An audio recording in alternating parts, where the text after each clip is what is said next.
Make every effort to live in peace with everyone and to be holy. Without holiness, no one will see the Lord. See to it that no one falls short of the grace of God, and that no bitter root grows up to cause trouble and defile many. See that no one is sexually immoral or is godless like Esau, for who a single meal sold his inheritance rights to the oldest son. Afterwards, as you know, when he wanted to inherit his blessing, he was rejected. Even though he sought the blessing with tears, he could not change what he had done. You have not come to a mountain that can be touched and that is burning with fire, to darkness, gloom, and storm, to a trumpet blast or to such a voice speaking words that those who heard it begged that no further word be spoken to them, because they could not bear what was commanded. If even an animal touches the mountain, it must be stoned to death. The sight was so terrifying that Moses said, I am trembling with fear. But you have come to Mount Zion, to the city of the living God, the heavenly Jerusalem. You have come to thousands upon thousands of angels in joyful assembly, to the church of the firstborn, whose names are written in heaven. You have come to God, the judge of all, to the spirits of the righteous made perfect, to Jesus, the mediator of a new covenant, and to the sprinkled blood that speaks a better word than the blood of Abel. See to it that you do not refuse him who speaks. If they did not escape when they refused him who warned them on earth, how much less will we if we turn away from him who warns us from heaven? At that time, his voice shook the earth, but now he has promised, once more I will shake not only the earth, but also the heavens. The words once more indicate the removing of what can be shaken, that is, created things, so that what cannot be shaken may remain. Therefore, since we are receiving a kingdom that cannot be shaken, let us be thankful and so worship God acceptably with reverence and awe, for our God is a consuming fire. I am rapidly becoming an armchair expert in running injuries. I should be clear, I'm not an expert in diagnosing them. I'm an expert in getting them. The story of my 20s and my sporting career of my 20s has been a story of non-stop injuries. And so I've been confined to an armchair for most of my 20s. And as such, I'm becoming very accustomed to the various methods and exercises needed to recover. And one of those key implements I've had to buy on Amazon over the years is one of these. This is a peanut, shaped like a peanut. And what you do is very simple, is you put your body weight on it. And it's incredibly painful. I try to avoid using this as far as possible because it is an implement of torture, level with thumb screws and the rack. However, if I want to keep running, I need to be using things like this. I need various things to help me recover from my self-inflicted injuries. The question I'd like us to think about tonight, though, is how do we recover from self-inflicted spiritual injuries? A physical injury is quite straightforward. You can buy various implements of torture. But a spiritual implement, you can't buy. You see, last week, Mr. Hebrews told us to strengthen feeble arms and weak knees, and to make level paths for our feet, so that the lame may not be disabled, but rather healed. And the implication is that the original readers are spiritually injured. And if you've been following our series over the last few months, you'll have seen that this is the book of Hebrews written to a group of Jewish Christians predominantly, who are having a massive nostalgia hit. They were missing the good old days. And they were missing the good old days so much that they were taking their eyes off Jesus. And let's be honest, it's really easily done. It's easy to fix our eyes on things that used to happen, certain songs we used to sing, certain ways of doing midweek gatherings, certain ways of doing evangelism, certain ways of doing discipleship. It's easy to miss the leadership styles of previous pastors. And it's easy to miss various emphases in preaching and teaching in church life. And the Hebrews were missing those things so much that they cut out Jesus. And it led to a spiritual injury, a self-inflicted spiritual injury. And the billion-dollar question is, what does recovery look like? And that question is not as straightforward as you might think. Because if you were to do a straw poll of Christians around the world, you'd get a range of different answers as to how you recover from a spiritual injury. It's the same in the sporting world. There are all sorts of weird and wonderful theories as to how you recover. But even more so in the Christian world. All over the place, there are Christian books, there are podcasts, there are Instagram accounts, there are YouTube channels. There are all sorts of things about how you can make your own walk with God better. But it's difficult really to know where to begin. And it's difficult to know which things will actually make me better and which things will make me worse. After all, if you follow any sport, you'll know that sometimes athletes are very, very good at making an injury worse.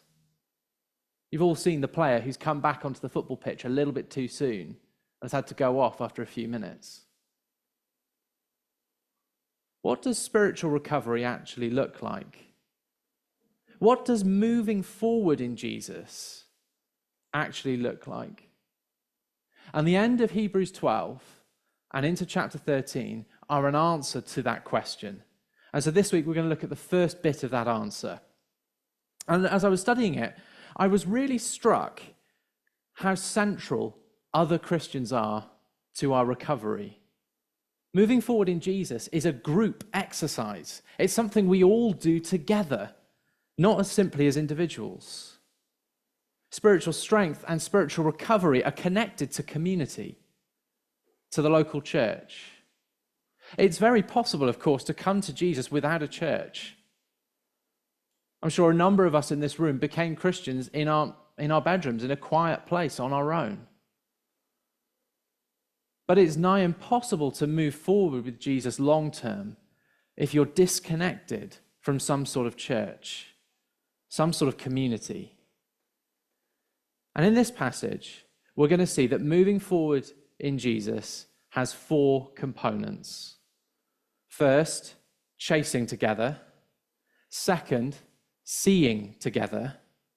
Third, celebrating together. And fourth, accepting together.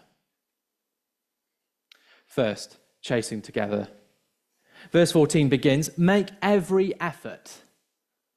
The Greek verb here means to chase after, to pursue, like a cat and a mouse. It's a hunting kind of verb. It's like to chase. And so we need to be chasing after something. And Mr. Hebrews is very clear what we need to be chasing after. Firstly, we need to live in peace with everyone. And so spiritual recovery looks like sorting out our arguments and disagreements with one another. You don't have to live with someone for very long to fall out with them. As someone fairly newly married, I can testify to that. But the first thing we need to do is to try and sort out our arguments and disagreements with our Christian brothers and sisters. And this horizontal instruction, if you like, is joined by a vertical one. We need to be holy, because without holiness, no one will see the Lord. We need to be chasing after holiness.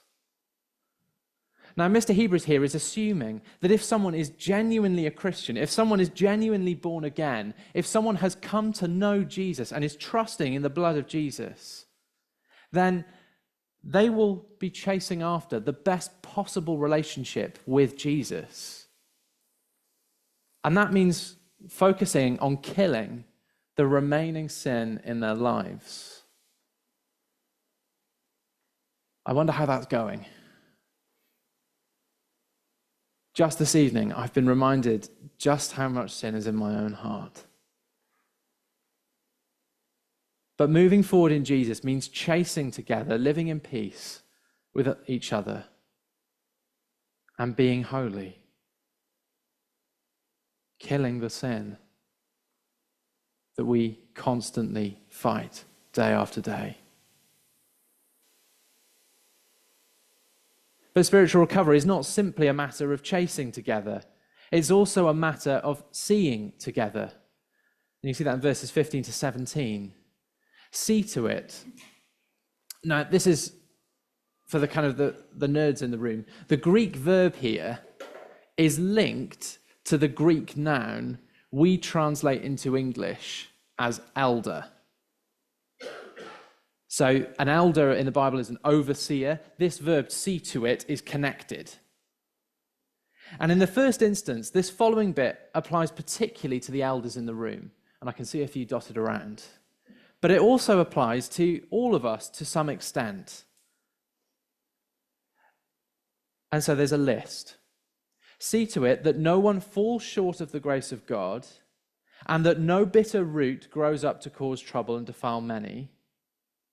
See to it that no one is sexually immoral or is godless like Esau. Do you remember Esau? He's that tragic Old Testament character you can read about in the book of Genesis. And he embodies almost everything on this list. Despite being in the family line of Abraham and being surrounded by God's people and having all the trappings of a genuine child of Abraham, he was the eldest son. He was due to inherit everything. Esau ultimately fell short of the grace of God. And for a single meal, a bowl of lentil soup, no less, he swapped his inheritance rights as the eldest son.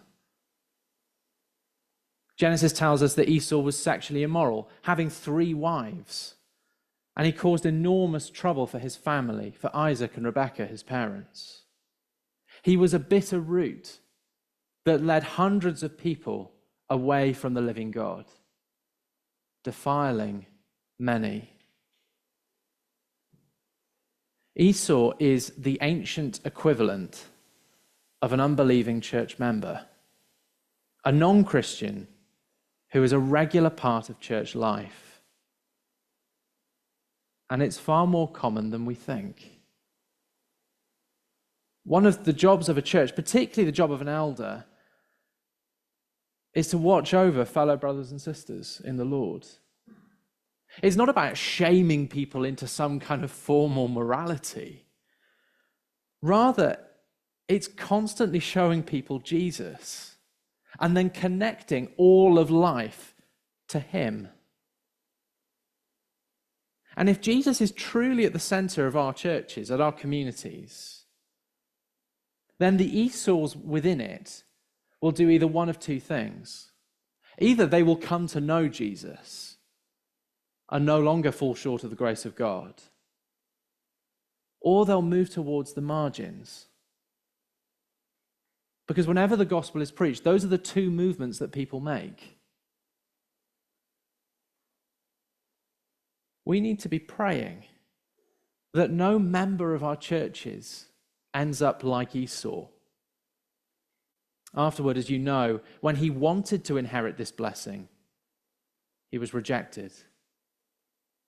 Even though he sought the blessing with tears, he could not change what he'd done. It's a tragic story. And it's replicated hundreds upon thousands of times. It's replicated hundreds of thousands of times in this city right now. I'm not going to name any Esau's. I have no idea who the Esau's are in Headley Park Church, let alone Phillip Street. But we need to be praying. We need to be praying that people come to know Jesus. That no one falls short of his grace.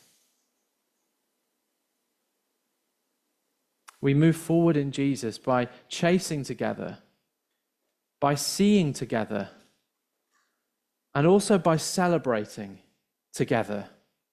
Verses 18 to 24. These verses are the reasons why Christians do what they do together.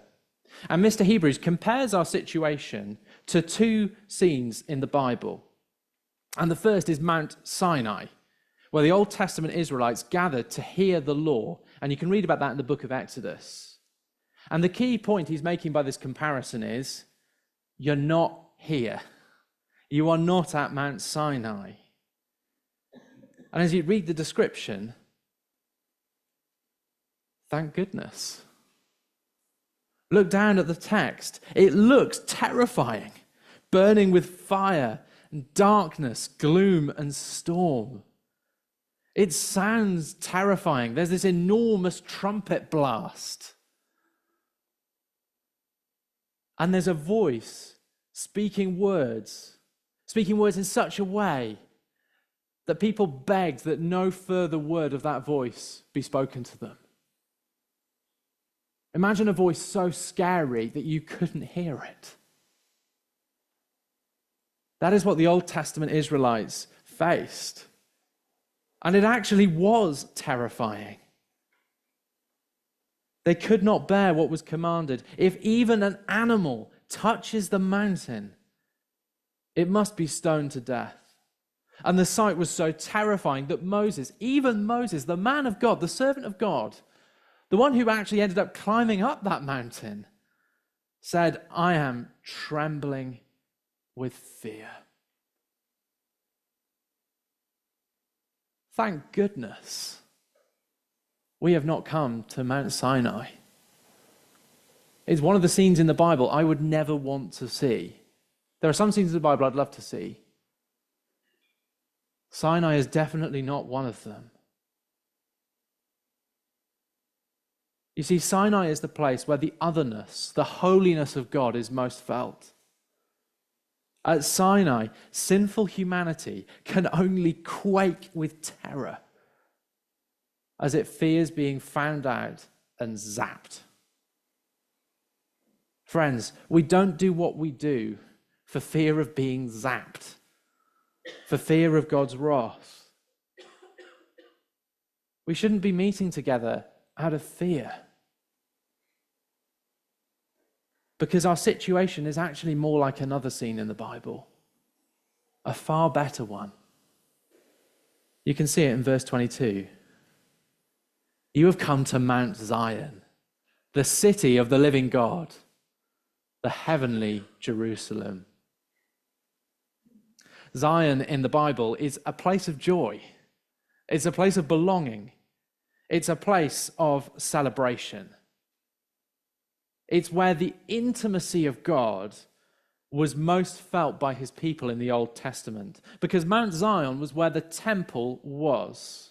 It was where God met with humanity, albeit with multiple safeguards, but that was where God was closest.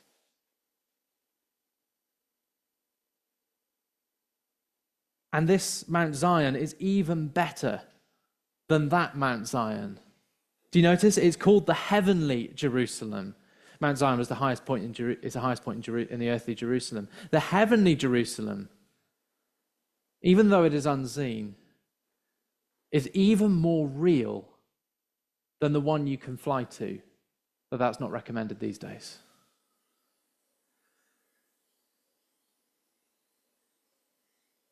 Heavenly Jerusalem is so much more vibrant than the earthly Jerusalem ever was in 2 Samuel 6, when the Ark of the Covenant arrived. Do you remember the scene? David led the procession up and he danced with joy, so much so that his wife was embarrassed. It was a jubilant scene. Or maybe 1 Kings 8. If you're at Headley Park, you heard me preach on it a couple of weeks ago, so you should be a bit more familiar with it. But in 1 Kings 8, Solomon's temple is finished. And again, there is another party, a celebration, one that puts VE Day into the shade. That level of party, that level of celebration. And the heavenly Jerusalem celebrates even more, because you have come to thousands upon thousands of angels in joyful assembly, to the church of the firstborn, whose names are written in heaven. Friends, when Christians gather together, we are joining hordes upon hordes of angels and all of our brothers and sisters who have ever lived in praising God. Do you remember a couple of weeks ago when Craig gave us the Hall of Fame of all the Old Testament characters? Abraham, Moses, all those names. Do you remember all the New Testament heroes you read about? Paul, Peter, John, Mary Magdalene. Remember all those names in the Bible? Maybe all those names from those history lessons many, many years ago of people who stood and died for the faith. All of those people right now are gathered around that throne worshiping God. In a couple of hours' time, there is going to be an enormous crowd in a stadium in Berlin looking at the Euros finals. And for some bizarre reason, England are in it. That is going to be an enormous crowd. But the crowd we join every single Sunday puts that one in the shade. This gathering looks, no offense, fairly unimpressive compared to that one in Berlin. But in reality, it is so much bigger and better. Can you see that?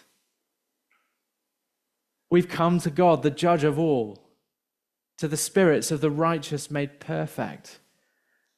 And we don't need to feel like imposters. Why? Because right there is Jesus Christ, the mediator of a new covenant. He's the mediator, the middleman. And the role of Jesus in the Bible is to turn Mount Sinai into Mount Zion. You see, his sprinkled blood speaks a better word than the blood of Abel. Do you remember Abel? Another character in the book of Genesis. He was the first murder victim in your Bible. And when he died, his blood cried out to God for vengeance, for wrath. But when Jesus died, his blood cried something really different. It cried, "Forgive them. They don't know what they're doing." Jesus' blood does not cry out for vengeance. It cries out for forgiveness. And in a few minutes, we're going to share communion together, and we're going to celebrate that forgiveness that Jesus has brought for us. You see, we relate to God not because of anything we do, but because of what he has done. Jesus climbed that terrifying mountain with the dark cloud and has opened a way for us to ascend with shouts of joy and celebration. Without Jesus, there is no joyful Zion. There is only fearful Sinai, as sinners come into contact with a holy God. But with Jesus, there is no more fearful Sinai. There is only joyful Zion. Do you believe this? When we celebrate together, we are celebrating that he is here with us. And he is here in this room right now. Closer than we can possibly imagine. And so our gatherings are celebrations. Moving forward with Jesus is chasing together. It's seeing together. It's celebrating together. Lastly, it's accepting together. See to it that you do not refuse him who speaks. If they, that's the generation at Mount Sinai, did not escape when they refused him who warned them on earth, how much less will we if we turn away from him who warns us from heaven? If we turn away from Jesus now without ever coming back, we go straight back to Sinai.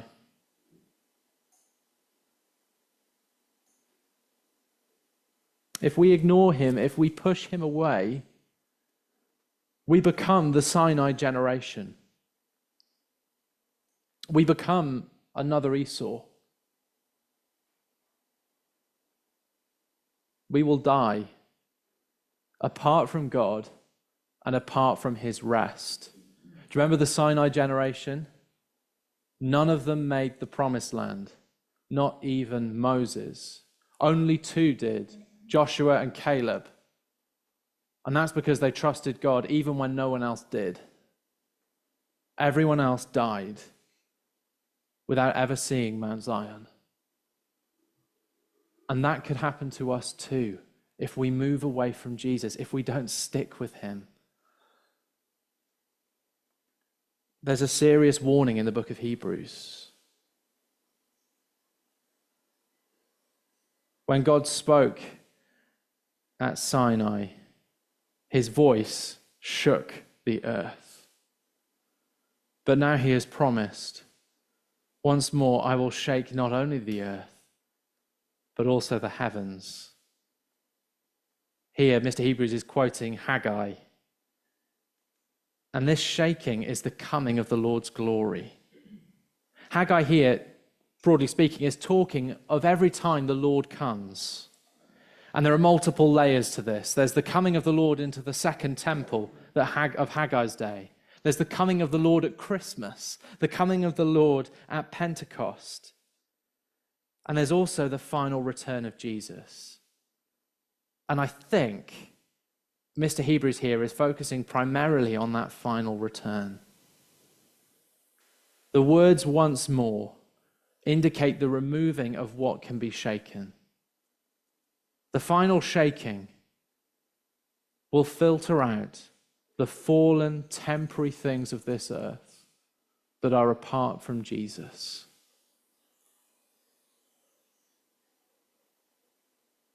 That's what Mr. Hebrews is talking about when he mentions the created things.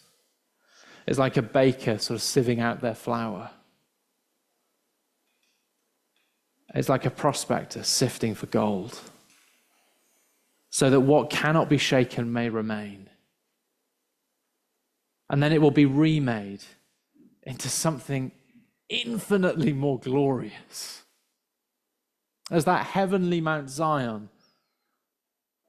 moves to sight. Friends, those that hear what Jesus says and walk forward with him will not be shaken. They will run the race. They will finish the course. And they will stand on that podium in celebration. Christians are receiving a kingdom that cannot be shaken. We've seen, haven't we, in the last few weeks, the kingdoms of this earth can be shaken. We changed government overnight in this country. And right now, a terrible shaking is going through the United States as a former president got shot at by an assassin and was hit. The kingdoms of this earth, even mighty America, can be shaken. But the kingdom we are receiving cannot be shaken. It can never move. And that takes all the heat out of political debate, but that's another side point. And if you're not yet a Christian, you can receive this ultimate security. All you need to do is turn to Jesus tonight. Turn to him. Ask him to go ahead of you. Ask him to walk with you. Ask him to walk up that great mountain in front of you. And watch the unapproachable mountain of God's glory turn into something you can sprint up with delight and ease and joy, together with brothers and sisters. Earlier, I asked, how do we recover from self-inflicted spiritual injuries? Mercifully, we don't need one of these. We need each other. God's people, the church. We chase together. We see together. We celebrate the grace of God together. And we accept his word together. Hebrews has so much more to say on what moving forward with Jesus looks like in practice. But for now, we can say that our Sunday meetings matter. I recognize I'm probably preaching to the choir in this room. But these meetings genuinely matter. Because every time on a Sunday, that is exactly what we are doing. We are chasing peace with one another. We are chasing holiness together. We are seeing that none of us fall short as we focus on Jesus Christ. We're celebrating his finished work at the cross. And we accept his words together. King Jesus has given us a kingdom by his blood that speaks a better word than the blood of Abel. And so let us be thankful. And so worship God acceptably with reverence and awe. For our God is a consuming fire.